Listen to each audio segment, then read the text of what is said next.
Hello, this is awkward. Oh my god, okay. Hello, people who are watching this. I'm gonna be teaching you how to do this transition. I'm gonna put a video of the transition because I actually haven't done it yet. But basically, it's like a manga thing. I use it a lot in manga edits and stuff like that. Okay, I'm gonna be honest here. This tutorial is not hard, but I would say it's for people that do know their way around After Effects. So I have an audio right here. But I'm just gonna put it off, the audio off, so you can't really hear it. Okay, anyways, you're gonna get your pictures. Hopefully you know how to import your pictures. Anyways, and then you're gonna just crop them to size and like add your sharpen or whatever. But I'm not gonna do that because there's no point. And you're gonna want to make the duration like however long you want the manga panel slot, the whole transition to be. So I want it to last throughout, like right here. So I'm just gonna cut it. Oopsie daisies. My bad. I'm just gonna cut it, and I'm gonna just pre-compose this so I can do, and I'm gonna just press the little I so I can see the next clip. And let's say for this one, I wanna have it just her like right here. So I'm gonna go to my masking tool and just mask that part, and then I'm gonna oopsies. Then I'm gonna move it to the center so I can do all that, and crop it right. Yeah, basically just do what I'm doing. And I'm gonna pre-compose that, and then for this, it doesn't really matter. Let's just do that. So let's cut off that first. Okay.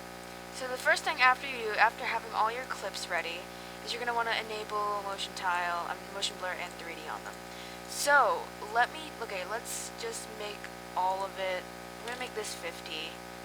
We're just going to change the scale so it's just easier to work with, and you can change it later. It's not a big deal. Okay.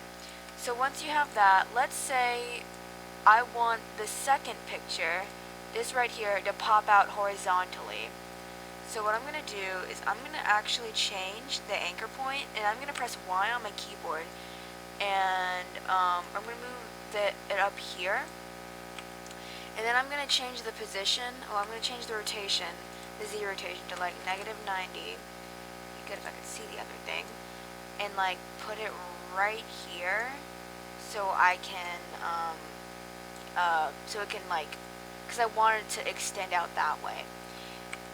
That being said, I'm gonna if you know what a mid-graph is, you can skip this part. But basically what I'm gonna do is mid-graph it. But if you don't know how to mid-graph, I'm gonna explain it right now. Okay, a mid-graph is basically a graph where I use it a lot for 3D movements, and it's just really nice and subtle, but it looks really good. So what I'm gonna do is I'm gonna keyframe it at the end of the next beat. So this is the first beat, but I'm gonna keyframe the end of it at the next beat. So I'm gonna keyframe the Y rotation like right here, because that's where I want it to pop out, and then I'm gonna close it back so it looks like that, and then I'm gonna go easy ease and then go to our graph editor and go to speed graph, and you're gonna make the graph look something like this.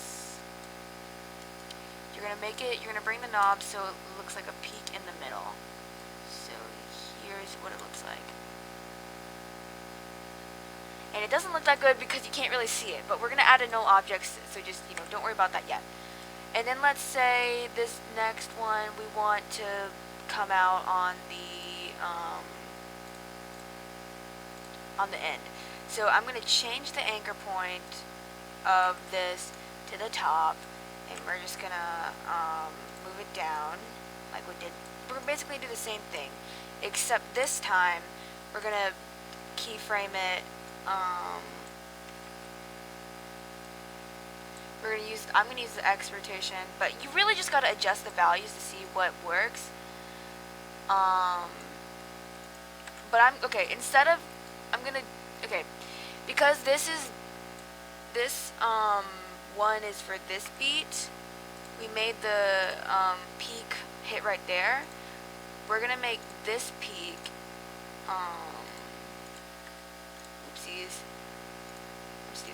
this peak hit right here. I'm really sorry, I'm bad at explaining it. I will get better, I promise. Anyways, so this is what it looks like so far, and this does not look that good at all. But that's because we do not have a null object yet.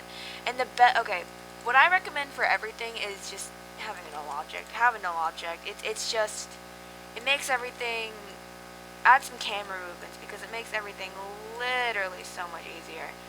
I'm just adding a bunch of null objects right now, and you're going to add motion blur and 3D on all of them, and you're going to highlight all of your clips that you have that are moving and parent it to your first null. So let's say I want to change the scale. I'm going to keyframe that. I'm going to move it like that, but you know, something I realized is that we can't see that picture, so we're going to change the Z rotation and the position values. So we're going to go and we're going to mid-graph it. So let's say, okay, we want to move it more over here. So we're going to do that, and then we're going to change our rotation to like 90, and then we're going to have to adjust it a little more because this does not look good.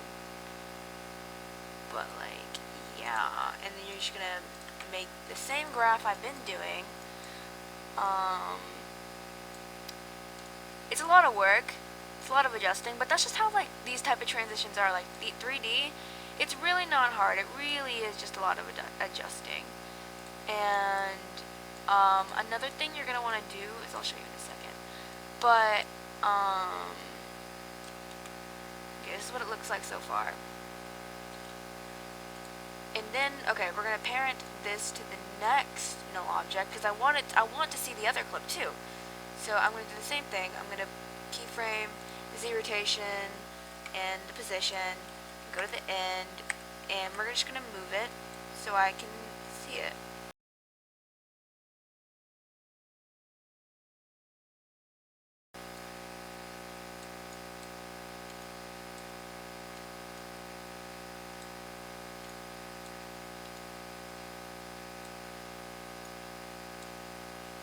Sometimes you can make it little, some people make theirs really steep, some people make their mid-graphs not as steep.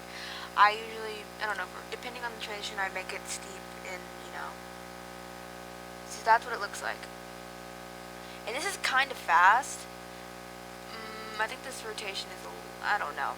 I think this is a little too steep, so I'm going to make it a little less steep. So something like that, maybe?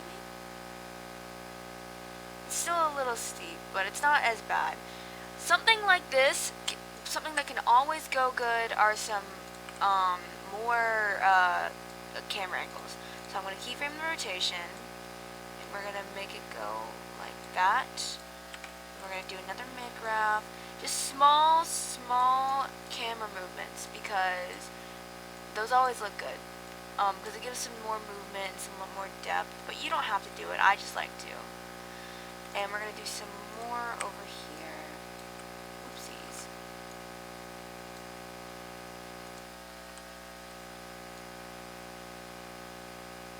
Something like that is good.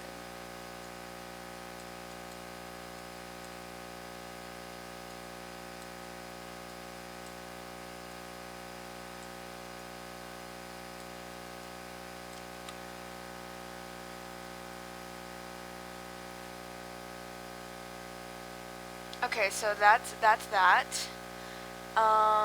Okay, depending on your transition and how far you move it, okay, let's say if I don't know, for some odd reason I had it like right here. I had the transition like right here. I don't know why you would have it like that, but let's just say you did.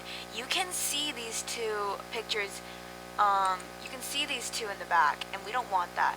So what you can do is you can actually shorten it, not that one, shorten it, shorten the clip so you can't see it until it, you know, the beat actually hits. You're not like, do not cut it. I mean, you can cut it, but just you can just shorten it like that. You see how we can see that? We're gonna make it, so we're gonna make this like right here, this right here. So that way you can't see it from the side when it's like that. So yeah, that's basically it. If there's any questions, just, tell me. I'm sorry, I'm such a bad person to do this. But yeah, that's basically the tutorial. If, you want anything else, tell me. So, yeah, bye.